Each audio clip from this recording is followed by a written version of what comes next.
Just wanted to make a quick video regarding this 07 Escalade. I think it works on the 07 all the way up to like the 2015. Just an oil change reset. Of course, keys and the ignition. Turn it on, don't start the engine. Here we have the information button.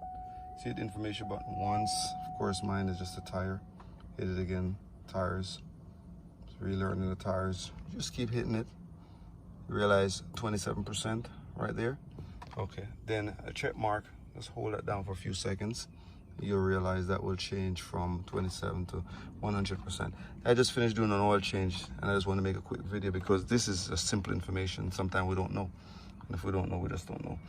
So yep, that's all I want to do. Make a quick video. You're done right there. You can just remove the key, and that's it. Again, that's how to reset the oil change light in the dashboard, or the oil change percentage, and an 07 Escalade. Thank you.